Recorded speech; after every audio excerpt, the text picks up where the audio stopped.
So, Hi, this is John Ryan of SportsMemo.com, and this is the Predictive Playbook. And I'm pleased to tell you that I'm joined with Chris Wassel, who's a beat writer for the New Jersey Devils for a very, very long time and knows NHL hockey better than anyone I've ever met. And as everyone knows, I'm not a hockey guy. I just don't have enough time in the day, but I do put out picks based on the machine learning. But Chris, I'm really glad you're on today, and how are you doing today? I'm doing pretty good. For those that are out in the Midwest or particularly down deep south that are not used to the cold weather, you have my deepest condolences at this point because this is you could go outside and probably go ice skating and enjoy it because I can't right now. So you know I am mindful of what people are going through. Besides here, obviously with Corona and everything else, and you're in our thoughts because this is definitely the unprecedented of unprecedented times. Oh, it is. It's almost 50 degrees here in the East Coast, and then San Antonio, from what I just heard about 30 minutes ago, still does not have any electricity. So when you're not used to the cold, I think Chris is echoing this too. You got to respect it and not try to challenge it. It's not something to play around with. So be safe out there, and if you're able to listen to us, do that instead of trying to go out there and get to a convenience store or whatever you think you might have to do. It can wait. It can wait. So Yeah, with hockey, Chris, we were talking before we came on here about these games. We almost have as many games canceled as are playing. Of the major sports, they're having the most difficult time with COVID mitigation. But we are getting good news overall with the vaccinations, and the trends are starting to come down at an accelerating rate. Most importantly, the death rate.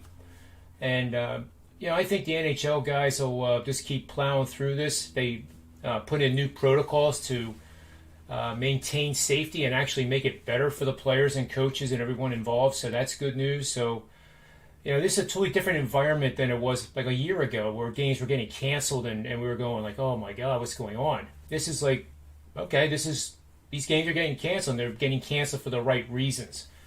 So I know there's a couple games on the board still where we have five games tonight, right? We have five games, four canceled, and but still, it's a good card. So take it away for us.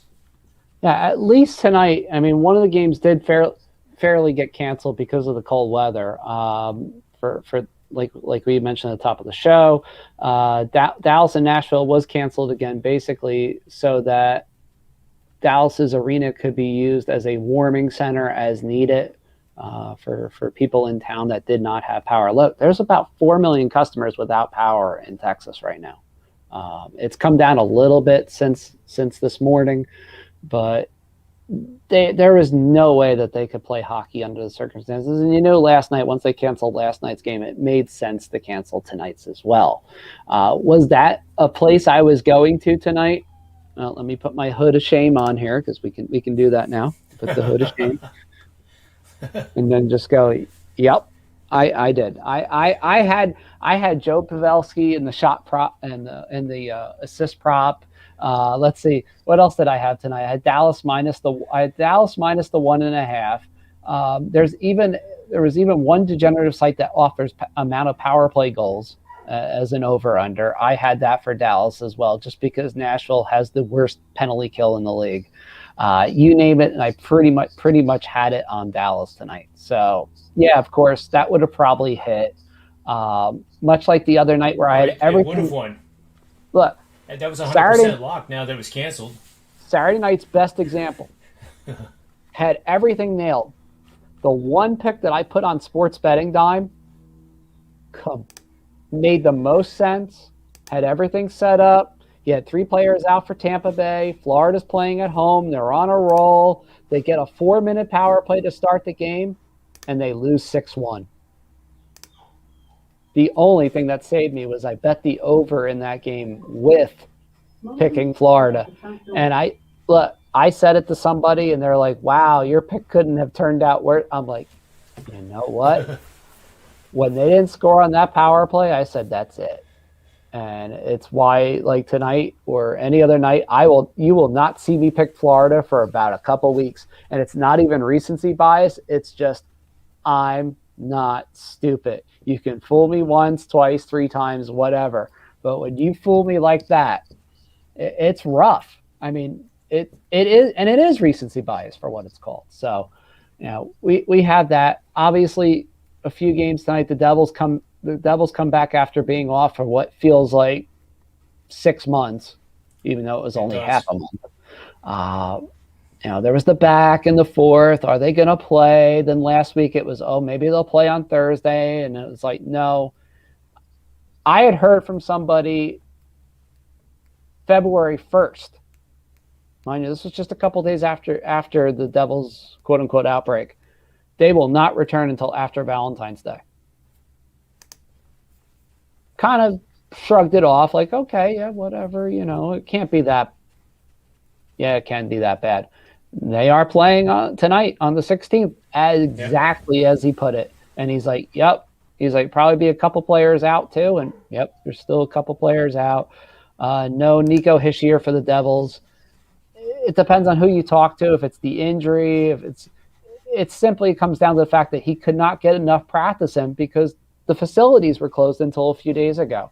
And he needed the practice and the extra treatment just to get into sort of a hockey shape. So there's no way that he could really play tonight. This starts out a 4-game and 6-night stretch for New Jersey, which is unfortunately going to have several of these in the next month or so. And it may be something to at least hop on. As painful as it is to say, I can't believe I'm picking against my own team, but I may have to tonight just because, look, Devils are coming in after not playing for 2.5 weeks. The Rangers are a team that has had some god-awful luck, and it's not like their offense has been that bad, and their defense has actually been rather good at home. They're only allowing a little less than 2.6 goals a game at home, and that did not happen last year. Last year was horrendous. I mean, this was a Rangers team that gave up 37 shots per 60 at home and almost 3.5 goals. So you have to think that younger Devils team coming in, adrenaline wears off eventually. Rangers are a better team at home than it seems. The numbers at least back that up just enough. And yeah, I will take to help you too. I will take a literal bath in this if it turns out wrong, and yet I'll be happy because obviously I first and foremost a Devils fan my entire life. But the number is still good enough. Even the money line is still just barely good enough at minus 140, barely.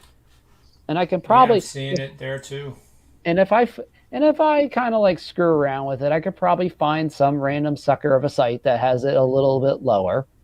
It looks like 130 now at circa. Yeah, I could get it down to 130, and you know what? That's a pretty darn good number at this point. Yeah, I would say. I mean, would I venture to do the minus 1.5 puck line? No, I probably wouldn't here. Just because maybe enough value in it. Yeah, there's just it's not there. People will argue and say, well, what if it was? And I'm like, I still wouldn't take it just because I don't really trust the rivalry game in this sense. Given the amount of, you have rust on one side, and then you have just a team that's outright cold. Are they going to just blow up and score 6 goals tonight? Which, yeah, it could happen, right. And they could also lay an egg and win 2-1. And that's what makes it fun when you argue these things. So that's one definitely tonight. I got asked about the over under as well on Twitter, and as I've put it nicely, don't touch it. Just don't don't do it. Just it could still shift a little bit. I wouldn't be shocked if it shifts a tiny bit. Um, right now, and this is kind of wild as far as some of the lines. Um, wow, that is a number. Here you go, John. 65% of the money is going on Devils. Yeah, I have. What do we have on ours here? Wager Talk has 75% of the tickets, Yeah, so that bodes very well. yeah. I mean, I can sneak back on the Rangers and definitely get some value. Yep, Uh, absolutely. it, Yep. it's interesting to say the least. I'm not surprised though. There's a couple numbers that I was a little bit, but this case no. Um, so when I went like trending for the full stats here. Um, by the way, if you look at DraftKings Sportsbook, there's a little bit of a glitch and an error. Uh, okay, there's a big one. Somebody just said they're going to fix it, so don't worry about it. Um, I went to click. I went to click that now, John, and amusingly, it says that this pick does not exist. So I tried it because on one of the sites it has plus 115 for the Rangers. So it's a misprint. They know about it. They're on it. So unfortunately, you cannot get that Yeah, that one. would certainly get some action. Yeah, I looked and I saw it twice, and I'm like, wow, wait a minute, that can't be right. But yeah, it was listed. So obviously, like I Yeah, how said, about over under is teetering between 5.5 and 6. So if you can get the 6, that's great. But again, the value is really not there because it's been teetering between like 125, 127 even on some books. Uh, for example, it's weird too because if you look on the flip side of that, John, the over 5.5 is a right around the same number as the under 6. It's yeah, you're right. almost as if it's glued at the hip or attached to the hip in this case. So do be careful betting that game. There's a lot of traps involved. The one thing I would say is if you see a Zibanejad shot prop out there, you must go hit it, and you must hit it often. Um, he, and probably the point prop as well. He's bound to score. I, guy, the guy has one of the worst runs of luck, John, that I've seen in a 10 to 15 game stretch for the start of a season in a very long time. So this is the night, you have to think that at some point he's going to break out, and it would be against the Devils because he's done this before to New Jersey. So that's one. All right, next we're gonna get right to the meat, potatoes, and fun here. Yes, sadly, Florida and Tampa Bay was a rescheduled game that got canceled, and thank God because I don't want to see those two teams for a long time because their picks are in my nightmares forever. Um, Islanders and Buffalo is a bit interesting as well, just for the fact that how much worse can Buffalo look after last night's Oh, third exactly. period. Uh, there will be some action on Buffalo. I would consider it. I'm not going to pick them, but I have to think they come out better than they did last night. And they're not facing Semyon Varlamov, thankfully. They're going to face the young Russian backup in Ilya Sorokin. So if there's a chance and you're feeling a little frisky, uh, Buffalo may be worth at least looking into if the number comes out a hair lower, not too much. Yeah, like minus 120, Yeah, it's not terrible. 22, 23. Yeah, I mean, if I plunk it down to like a minus one, even a minus like 115, I might pull the trigger. Right now, I wouldn't Yeah. just because of that 120. It's a hair high, um, and I get why because the Islanders' middle six is rolling right now. Jean Gabriel Pajot literally, I think, caused more nightmares for Buffalo's defense than I can mention. And at the same time, I do think a night of guys like Taylor Hall, who admittedly was gassed last night, maybe a little bit Yep. better in shape tonight. They get things going a little bit. Now, the two games that we focused on, everybody, before the show started, one interestingly was Colorado and Vegas. Now, if anybody watched the game on Sunday, which obviously was without Shea Theodore, Theodore is playing tonight, by the way, just to let people know. I know it was a little bit back and forth. And yes, Peter DeBoer will never name a starting goaltender before the time you have to get to the betting booth. Sorry. It's just that's the way he is. He was that way in New Jersey. It's never going to change. But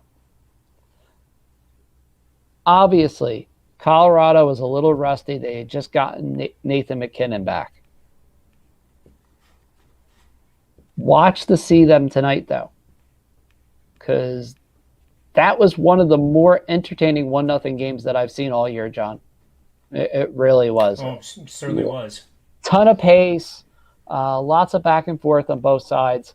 Okay, maybe both sides got a little too physical, which took away a little tiny bit for a fraction from the scoring chances, sure.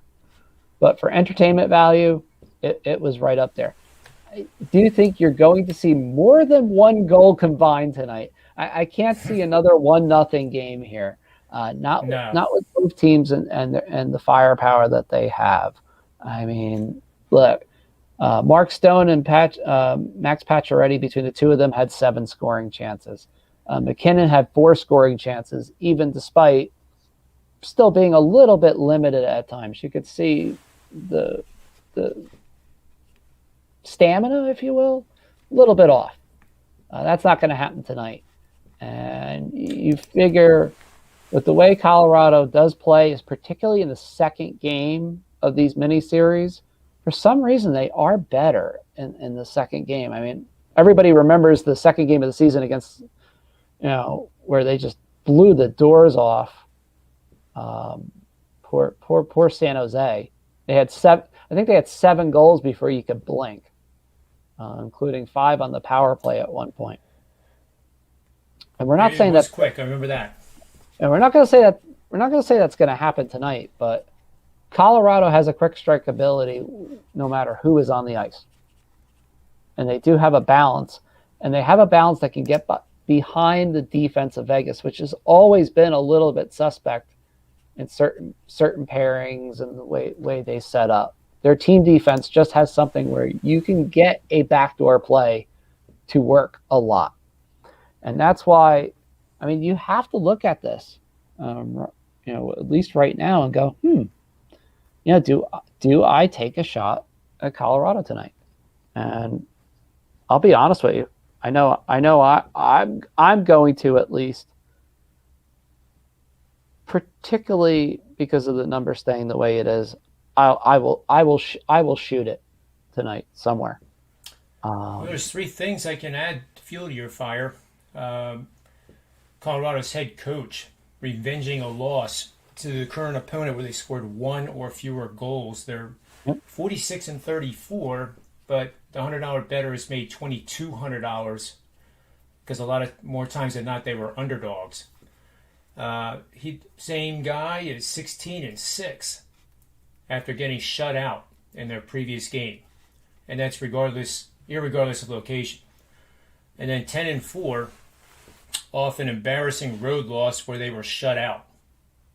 And that's all. Those are 3 coaching trends, and I think in hockey more so than any other sport, after embarrassing loss, I think there's a lot of yelling going on in the locker room, and these guys take a lot of pride. Not saying the other sports don't, but this is a very physical and quite frankly, it's a violent sport, and tough guys play it, and tough guys hate to lose and be embarrassed on Sports Center. So I agree with you, Chris. I think Colorado will come out on a mission. Yeah, it's about as close to plus money as you're ever going to get with Colorado. I mean, this is Yep. it's rare that you're that close to even. I think I saw a money line that was like dead straight even at one point today, and I know it shifted again because I watched Let's the see our nice little red boards. blinking light go off. Um, We have Now, minus 115 Vegas right now. yeah, and Circa's Colorado was like, 114. yep, That's plus money. it was just barely on the plus Yep. most of the day. And score Yeah. score mobile had them just about their equivalent of even, and then it shifted very briefly in the last like half hour to minus 105. So you can find it. I mean, Yep. you search enough sites out there. I know William Hill, it was plus 105 earlier this afternoon. So, just my advice is always is, you have a couple hours, look around. Um, if you see it at a number that's hit it now. Don't wait.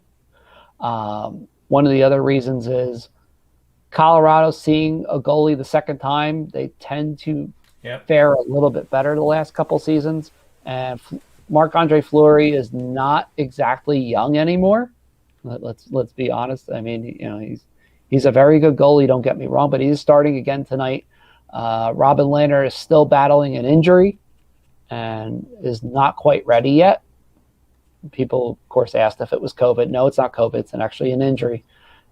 So just, it's one of those things where hang tight. But this is a meeting that sets up well for Colorado, probably better than Sunday night, which I would have argued and expected that Vegas would have covered even the puck line. And surprisingly, they did not because of the goaltending of Philip Grubauer on Sunday night for the Avalanche.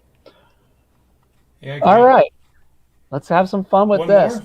The late game. Well, we're going to skip the one game just because I hate Washington and Pittsburgh and betting them. Just do me a favor and just take if the over is 6 or under, just take the over and just cash in later, okay? Just thank me because the defense down the middle for both teams is abysmal.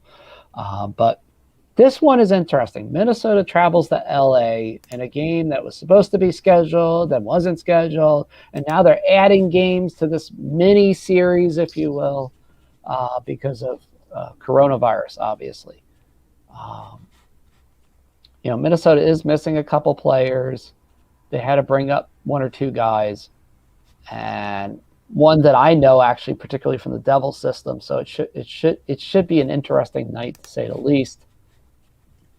However, the last couple times these teams played earlier in the season, LA blew two multi-goal leads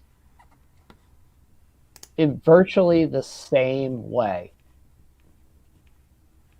Don't ask me how. Couldn't tell you how many bad beats people took on this.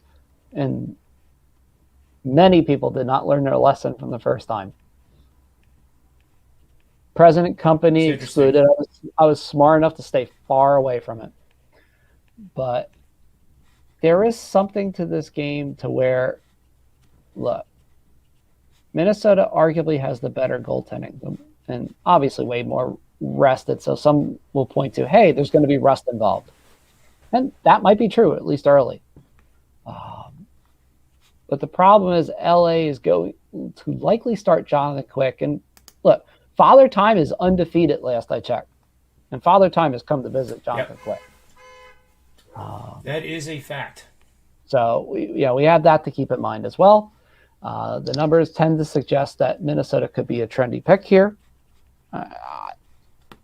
For me personally, is it a lock? No. This one definitely isn't.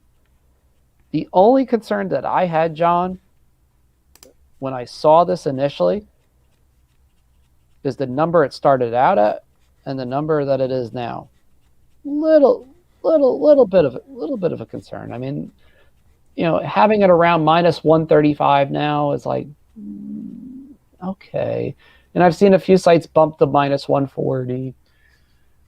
So there is a little bit of a worry there.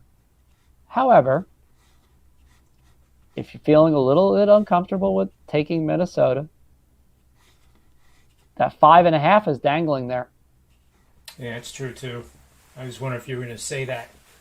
Is definitely dangling. So you could take the over here, and it would not be a move that is considered not smart. It is actually a rather intelligent hedge, not a hedge. Let's make this clear. It's not a hedge move. This is actually just a simple move based on the numbers of what we've seen, not just from the previous matchups, but also the fact that you have a team coming in that is a little thin defensively because of COVID, and another team that big time. Yeah, and another team that absolutely just takes a ton of penalties. I mean, that's something that has to be considered in this game. Look, LA's penalty kill is not terrible. We know Minnesota's had been very good before they were basically delayed for a week and a half, 2 weeks. But at the same time, it's like you just look at all these numbers. LA gives up 33 shots per 60. They give up 3.3 goals a game. They score 3 goals a game, though. So this is a team that does generate a good deal of pace, even though it doesn't seem like they get a lot of scoring chances and a lot of shots on net. It's a Minnesota team, obviously, that has the league's worst power play. Yeah, they don't seem to get the quality shots. Their shots, I guess I would call it high percentage shots. Yeah, and their high danger shots weren't there. So they had a lot of time to work on this. And I'm interested to see what happens with LA, only because, again, they have one older line and a bunch of younger ones. And Minnesota may be able to take a little bit of advantage of that, and you may get that 4-3 game again. Sort of like how we sat there last week and said LA is going to easily hit the over on San Jose twice, and they did. It's for the same type of reason. You have teams that are coming in that are going to play a little bit loose, then get tired. It's going to be interesting with Minnesota, especially. There's 19 names on the injury list. Mm-hmm. There's 8 due to quarantine. Then there's 6, 7 due to conditioning. And then others are the normal ones that we're used to seeing in a non-COVID season. So, that's the one thing I guess I would ask you. Like, fatigue obviously could be a big problem for Minnesota come that third period. If they're, wouldn't you think they're going to have to use possibly one fewer line? They might have to go. Nobody has really said it if they're going to go 11 forwards and 7 defensemen yet, but I wouldn't be surprised if. That'd be amazing. Well, it's being used a lot this season in particular, way more than it usually is, just because of that injuries, fatigue, a lot of reasons to it. What was interesting is somebody joked the other night, could we see, because of COVID, what happened about 10, 11 years ago when New Jersey almost didn't have enough players to make a full roster, and they wound up at the last minute playing 9 forwards, 6 defensemen, and 2 goalies in a game. It was a Columbus Day afternoon matinee against the Penguins. I remember this well. I covered the game, and then back on a back-to-back went to see a Jets Monday night game just because I had free tickets. Um, it was quite an experience. I can tell you that, to see basically the Devils rolling out three lines the entire afternoon, and it almost worked. I mean, the Devils actually had the better of play for most stretches of that game, and partly it was because I think the Penguins kind of like relaxed. Um, I would not be shocked to see something like that happen again at some juncture, because of the NHL's, I don't know if you want to say need, but their desire to not alter the season too much more than they had. They had a slew of rescheduled games today, John. Yep. About 36 changes to the schedule just today alone. And Well, you can at see on the some point, board too. Canceled, yep, postponed, cancel, postponed, postponed. postpone, and So you're that going says to something right there. we have to watch. So, like I said, Yep. you could take the see if the LA over is at 2.5 tonight. You could look at that as well. Plug that in. Even if you're not feeling comfortable with the 5.5, even you can use that as an option tonight. So, And Quick is 6-0 in the over in his 6 starts. The over's gone 6-0. it just keeps trending that way, John. I Yep. mean, no matter if he has a good game or not, like the night that LA beat San Jose 6-2, he could have easily given up another goal or two. Got a little lucky. So you have to consider it. I Right. mean, it's there. At some point, it's like, okay, it happened once. Okay, it happened twice. Happened 3 times. Okay, it's now happened 6 times in this young season already. Kind of trend Yep. trend that you have to at least roll with and consider at this point. So again, like I said, it's not the Tuesday night slate that everybody expected.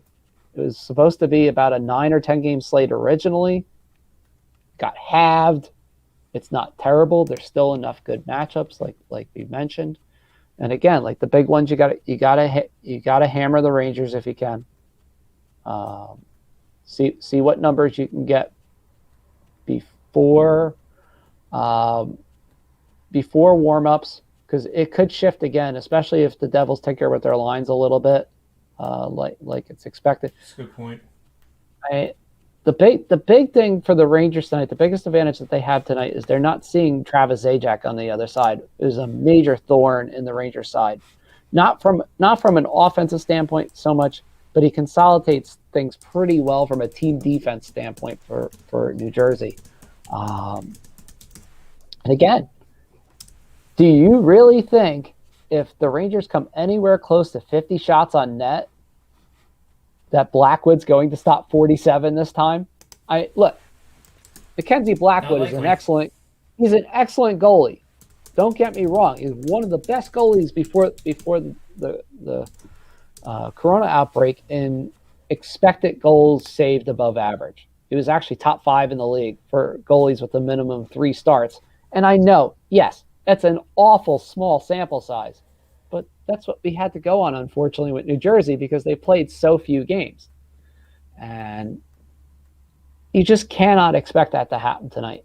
If it did, well, there's major I'd be red amazed. flags for the, but you, I'd be you can't amazed. expect that.